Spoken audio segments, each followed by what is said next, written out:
আর যে গুজরাটে 850 লোককে নরেন্দ্র মোদীর নেতৃত্বে মুসলমানদেরকে পুড়িয়ে মারা হলো, বাড়ি থেকে টেনে হেঁচড়ে বের করে মারা হলো, সেই গুজরাটেও 19% মুসলমানের বাস, 8% লোক চাকরি করে সরকারি বেসরকারি প্রতিষ্ঠান মিলে। আর আমরা যেখানে 37% মুসলমানের বাস, আমাদের একতা না থাকার জন্য, আমরা পরস্পরের বিরুদ্ধে গিল্লা গীবত মিথ্যাচার করে বেড়ানোর জন্য, এখানে কোনো সম্মানীয় লোক আছে তাকে সম্মান না দিয়ে তার পিছনে কি করে লাগবো, সে যদি সাইকেল চাপাতে হতে হঠাৎ মোটর বাইক চাপে, তাকে আবার ট্রেনে নামিয়ে প্রতিযোগিতা করতে গিয়ে সাইকেল চাপাতে বাধ্য করাবো। এই হচ্ছে মুসলমানের কাজ, এই হচ্ছে মুসলমান সমাজের কালচার। এই মুসলমান সমাজকে নিজেদের সামাজিক এবং নিজেদের কমের মুসলিম মানুষদের উন্নতি করতে গেলে সবার আগে দরকার মুসলমানদের ঐক্যতা। মুসলমান ঐক্যবদ্ধভাবে, কারি সাহেব খুব ভালো জানে, নবী সাহেবের যখন জন্ম হয়েছিল 63 বছরের জীবনে 40 বছর বয়স পর্যন্ত তিনার নবীয়ত্ব না মিলা পর্যন্ত তাকে কত কঠোর পরিশ্রম করতে হয়েছিল বিধর্মীদের কাছে, এমনকি তার বংশের লোকদের কাছে থেকেও তাকে কতটা আঘাত পেতে হয়েছিল। কিন্তু তিনি মহান আল্লাহর দয়ায় তিনি কোনোদিন বিচ্যুত হননি ইসলামের লাইন থেকে।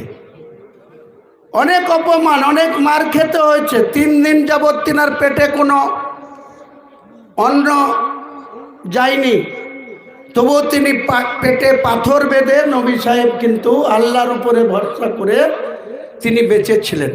সেই সময় এই ইসলামকে বাঁচানোর জন্য বদরের যুদ্ধ হয়েছিল, যেটা কোরআনে পাওয়া যায়।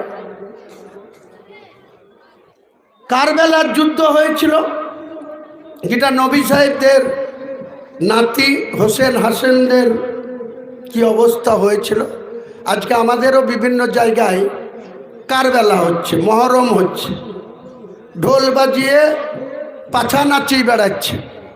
কিন্তু ভালো করে ইতিহাসটা পড়ুন গাত, যে কারবালায় সেদিনকে ইসলামের শেষ নবী হজরত মোহাম্মদ মুস্তফা সাল্লাল্লাহু আলাইহি সাল্লামের নাতিদের বা তাদের বংশধরের লোকদের কি করুণ অবস্থা হয়েছিল। মাত্র 3000 সাহাবীদের নিয়ে নবী সাহেব কত বৃহৎ শক্তির বিরুদ্ধে তিনি আল্লাহর সমর্থন নিয়ে, আপনাদের অনেকেরই জানা আছে, ভালো করে বললে আবাবিল পাখি কিভাবে আল্লাহর রহমত বর্ষিত হয়েছিল। আবাবিল পাখি এসে নবী সাহেবদের সেই যুদ্ধে সামিল হয়ে বিরোধীদের সেই শক্তিশালী লোকদের চোখ কানা করে দিয়েছিল, চোখে বালি ঢুকিয়ে দিয়ে তাদেরকে ভুল পথে পরিচালিত করে দিয়েছিল মহান আল্লাহ তাআলা। তাই আমরা মুসলমান যদি আমাদের আত্মবিশ্বাস থাকে, আমরা যদি কোনো কাজ করব, ন্যায় পথে থাকব, হারাম খাবো না, হালাল রুটি খাবো, সুদ থেকে দূরে থাকব, বাজে কাজ থেকে দূরে থাকব। অনেক সমাজে ঝা চকচকে মসজিদ, মার্বেল লাগানো, এসি লাগানো, 2 তলা 3 তলা, সেই সমাজের মডল আছে 5-7 জন, তার ভিতরে দেখেন কি একজনের সুদের ব্যবসা আছে। সেই মডলদের ভিতরে সেই সুদ থেকে তাকে বিরত করার ক্ষমতা নাই, তারা মডলই করছে। কি মাদ্রাসায় বলুন আর কি মসজিদ। আর যদি ইমাম সাহেবরা বলতে যাই তাহলে আর চাকরি তার গেল। ওই যেদিন তার বিরুদ্ধে এখানে বক্তৃতা করবে, পরের দিন বলবে আপনাকে আর এখানে থাকতে হবে না, আপনি গুটান, আপনার বেডিং গুটান। এই তো আমাদের মুসলিম সমাজের অবস্থা। এই যে কারি সাহেবরা আল্লাহর রহমতে বিভিন্ন জায়গায় আগে থেকে ডেট নিয়ে পয়সা পাঠিয়ে তারপরে উনি গাড়িতে চেপে, কোথাও ফ্লাইটে চেপে, কোথাও ট্রেনে চেপে বিভিন্ন করছেন বা জালসা করছেন। সবার আগে আমি কারি সাহেবকেও বলবো, বা আমাদের মুসলিম সমাজের যারা কারি, মুফতি, মৌলানা, সবাইকে অনুরোধ করব, আপনারা কোরআনের ব্যাখ্যা যেমন দেবেন, 5 ওয়াক্ত নামাজ পড়ার কথা যেমন বলবেন, তেমনি সামাজিকতায় মুসলিমকে আগে ইউনাইটেড হওয়ার কথা, লটারি কাটা থেকে বিরত থাকা, স্মোক করা থেকে বিরত থাকা। আমাদের অনেক বয়োজ্যেষ্ঠ লোককে দেখেছি নামাজটা কোনো রকম আচরের পরেই মসজিদের সিঁড়ি থেকে পা বাইরে আসতে দেরি, পকেট থেকে এক দিশলাই আর বিড়ি বের করে দড়ি টানতে লাগে। আরে আপনার ওই নামাজই কবুল হবে না, আমি দায়িত্ব নিয়ে বলছি। যারা লটারি টিকিট কাটবেন, যারা এইভাবে স্মোক করবেন, আর অন্যান্য তো আর বলছি না, কত রকম বস্তু যেসব খাওয়া দাওয়া হয়, তাদের ওই যতই নামাজ পড়া হোক। কাজেই রিয়াজতুল্লাহ সাহেবের তাড়া আছে, আমারও তাড়া আছে। আমি শুধু এই গ্রামের মানুষদের এটাই বলবো যে আপনারা মুসলিম সমাজ শুধু ঐক্যবদ্ধ থাকুন, নিজেদের ভালো মন্দর সিদ্ধান্তটা আপনারা নিজেরা পরামর্শ করে নিন। মুসলিম সমাজকে শক্তিশালী করা, মুসলিম সমাজ, মসজিদ কমিটি, মুসলিম সমাজের যত সংখ্যার মানুষ সেই গ্রামে বসবাস করে, 10 জন আপনার বিরুদ্ধে যাবে, 12 জন আপনার বিরুদ্ধে যাবে, 20 জন পর্যন্ত আপনার বিরুদ্ধে যাবে, কিছু যায় আসবে না। যদি আপনারা শতকরা 80টা মুসলিম, যদি আপনারা হক পথে চলেন, ন্যায় পথে চলেন, হালাল রুটি খান, তাহলে দেখবেন ওই ধীরে ধীরে ওই 20% নামতে নামতে 10-এ আসবে, একদিন হয়তো 5-এও চলে আসবে। তখন আর আপনাদের এই 95 জনের বিরুদ্ধে কোনো পদক্ষেপ করার আগে 10 বার ভাববে যে আমি যদি এটা করি, বেয়াদবি কাজ করি, তাহলে আমার কপালে বিপদ চলে আসবে।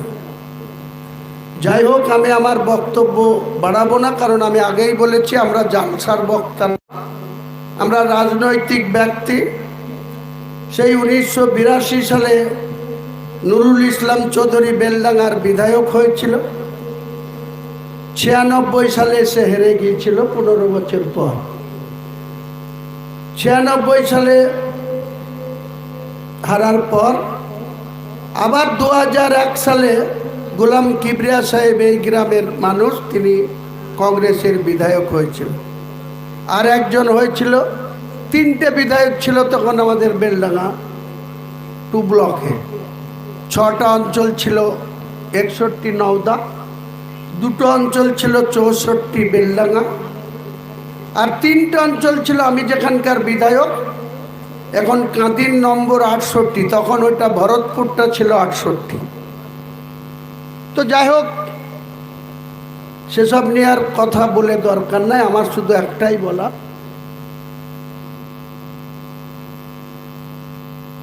বাবরি মসজিদ নিয়ে যখন মেন এত আকর্ষণ, বাবরি মসজিদটা নিশ্চয়ই ইনশাল্লাহ যেভাবে মানুষ দোয়া করছে, সাপোর্ট করছে, ইট দিচ্ছেন, বালি দিচ্ছেন, পাথর দিচ্ছেন, রড দিচ্ছেন, মানুষ কানের, মা বোনরা কানের জিনিসও খুলে দিচ্ছে। মুরগি থেকে, ছাগল থেকে, কুমড়ো থেকে কোন জিনিস নাই। মাদ্রাসার লোকরা এখন চাইতে গেলে 10 বার চাইতে হয়। আর এমন একটা আবেগ মুসলমান সমাজের হয়েছে যে বাবরি মসজিদের জন্য কোনো জিনিস চাইতে হচ্ছে না, 2-1 দিন বলে দিচ্ছি, শুধু অঠেল চলে আসছে। অনেকেই, আমি দেখলাম আমাদের বহরমপুরের প্রাক্তন সাংসদ, ওনার খুব জ্বালা ধরে গেছে, বলছে বাবরি মসজিদের কাজ শুরু হলো না কেন? আর একজন মোনাফেক, নওদায় বাড়ি, সে কলকাতায় থাকে, সে আবার কালকে মিডিয়াকে বলেছে হুমায়ুন কবিরকে হিসাব দিতে হবে, বাবরি মসজিদের টাকা কোথায় গেল। এদের মোনাফেক ছাড়ার অন্য কিছু বলা যায় না। বাবরি মসজিদের কাজটা শুরু হতে একটু সময় লাগবে। ফেব্রুয়ারি মাসের 15 তারিখ পার হবে না।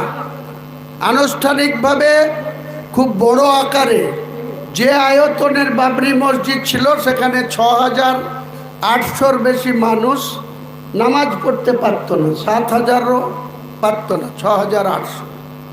যে বাবরি মসজিদটা হবে 25,000 মানুষ সেখানে নামাজ পড়তে পারবে ইনশাল্লাহ। তো সেইটা করতে গেলে তখনকার দিনে কেউ প্ল্যান দেখতো না, কোনো প্ল্যান পাস করতে হতো না। বাবর মসজিদ করার অর্ডার দিয়েছে তার প্রধান সেনাপতি মীর বাকিকে। মীর বাকি লোক লস্কর নিয়ে শুরু করে দিয়েছিল, চুন সরকির গাঁথনি করে দিয়েছিল। কিন্তু এখনকার আধুনিক ডিজাইনে বাবরি মসজিদ, মার্বেল তো থাকবেই, গ্রেনাইট থাকবে, আরো উন্নত মানের অনেক কিছু থাকবে। আমাকে একজন বলেছেন যে বাবরি মসজিদ যেখানে হবে কমপ্লিট, তখন মেন গেটের যে চওড়ায় বাবরি মসজিদ লেখা থাকবে ওটা পুরো সোনা দিয়ে আমি লিখে দেব। উনি ওয়াদা করেছেন। আমি বললাম ঠিক আছে, ইনশাল্লাহ নিশ্চয় করে দেবেন। তেমনি আরো ভেতরে কিছু সোনা দিয়েও অনেক ডিজাইন বা অনেক গম্বুজ বিভিন্ন রকম। বাবরি মসজিদের যে মেন মিনার যে হাইট ছিল তার থেকে 65 ফুট হাইট বেশি হবে, আর দুটো মিনার যেটা ছিল তার থেকেও দুটোও 30 ফুট করে হাইট বেশি হবে। আর চাতাল বললাম তো, চাতাল সহ 7000 লোক নামাজ পড়তো, এটাতে 25,000 লোক নামাজ পড়বে ইনশাল্লাহ। তো দেরিটা একটু শুরু হবে, আপনাদের কিউরিওসিটি থাকাটা স্বাভাবিক। অনেক মানুষ যারা দিচ্ছে তাদেরও যে তাড়াতাড়ি হোক, কিন্তু যে সরকারটা আছে আর যারা আসবার চেষ্টা করছে দুটোই কিন্তু বাবরির মসজিদ বিরোধী, এটা কিন্তু মনে রাখবেন। এই হুমায়ুন কবিরকে তৃণমূল থেকে সাসপেন্ড করেছে কারা? বর্তমান সরকার। কিসের জন্য? আর একজন ক্রস মুসলমান ববি হাকিম, সে বলছে কেন রেজিনগরে বাড়ি, বেলডাঙ্গায় কেন বাবরি মসজিদ করবে, তাই তাকে সাসপেন্ড করে দিয়েছে। এখন অনেকের কুটকুট উঠেছে, বাবরি মসজিদ হলো না কেন, তাড়াতাড়ি জবাব দাও। আরে তোরা কোথায় ছিলি 33 বছর? কারো হিম্মত ছিল এইভাবে দাঁড়িয়ে বলা যে আমি বাবরি মসজিদ করব? হুমায়ুন কবির বলেছে, আল্লাহ এখনো তার মুখ দিয়ে শুনিয়েছে, নিশ্চয়ই মুসলমানদের যা দোয়া যা সাপোর্ট করবো ইনশাল্লাহ। তা তোদের এত ব্যস্ত কিরে, কি কারণে তুই কাদের লেজে উড়বৃত্তি করতে চাচ্ছিস?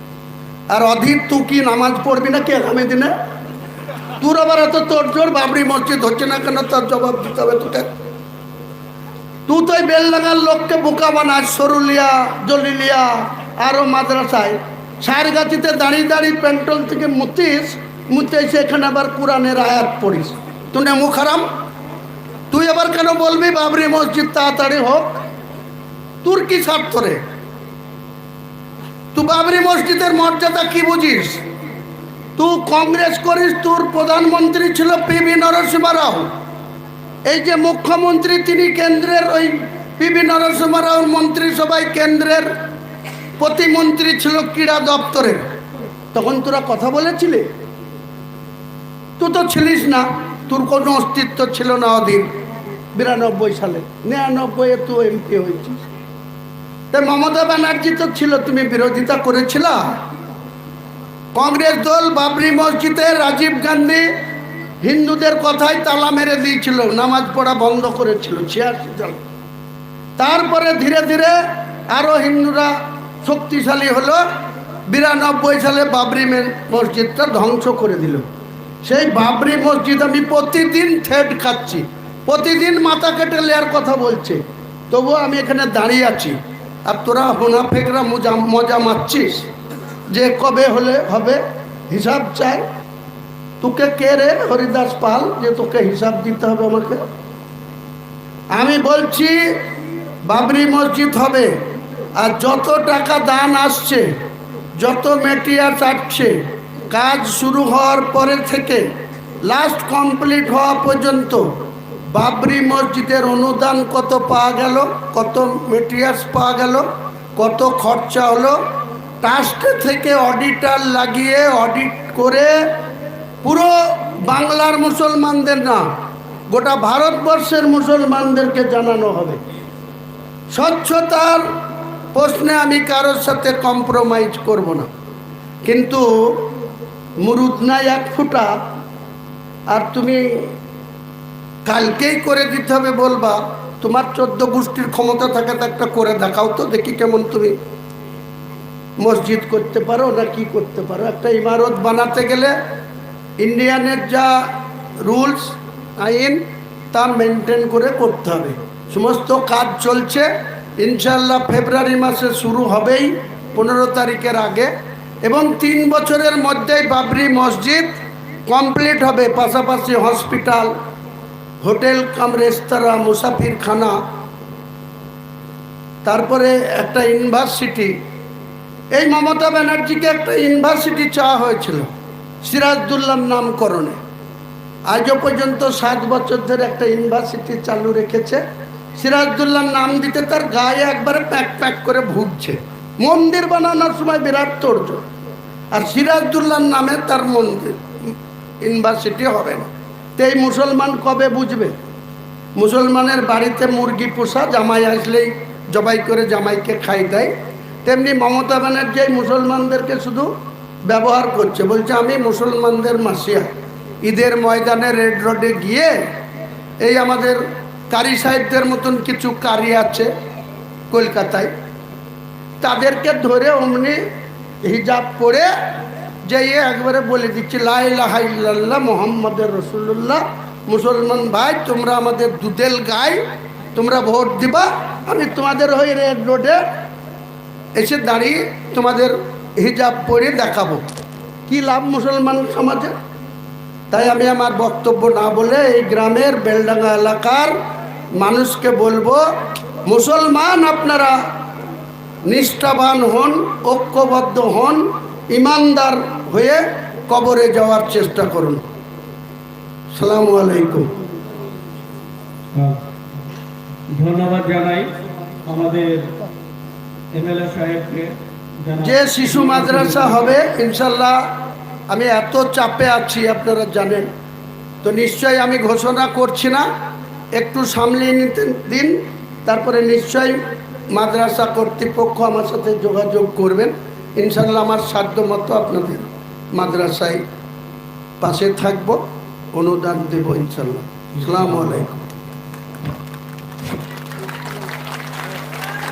ভাই আমরা কেউ লড়বো না, আমরা এই মুহূর্তে আমাদের মাদ্রাসার আয় ব্যয়ের হিসাব শোনানো হবে, আর তারপরে আমাদের কারি রিয়াসাতুল্লাহ সাহেব এসেছেন, ওনার বক্তব্য শুরু হবে।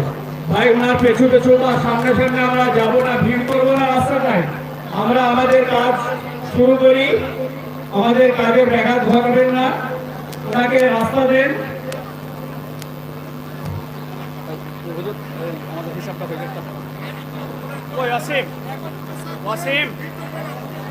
এই যে কেউ হেল্প করো না, ওনার সিকিউরিটি যারা আছেন তেনাদেরকে বলবো যে আপনারা আপনাদের মতো দায়িত্ব করে আগে নিয়ে যান, আর আমাদের লোকেদের বলছি ভাই কেউ ভিড় করবো না, আমরা বসে যাই প্যান্ডেলে। ভাই এখন করছেন আজকে আমাদের এই বাৎসরিক জালসা, এই জালসার কামিয়াবির জন্য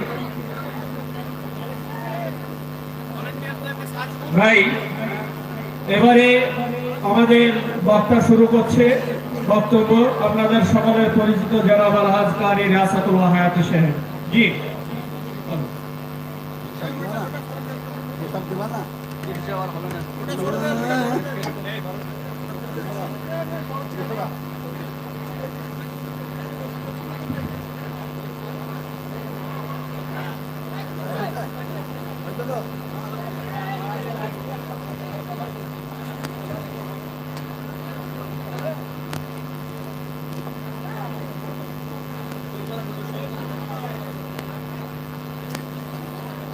আসসালামু আলাইকুম ওয়া রাহমাতুল্লাহি ওয়া বারাকাতুহু।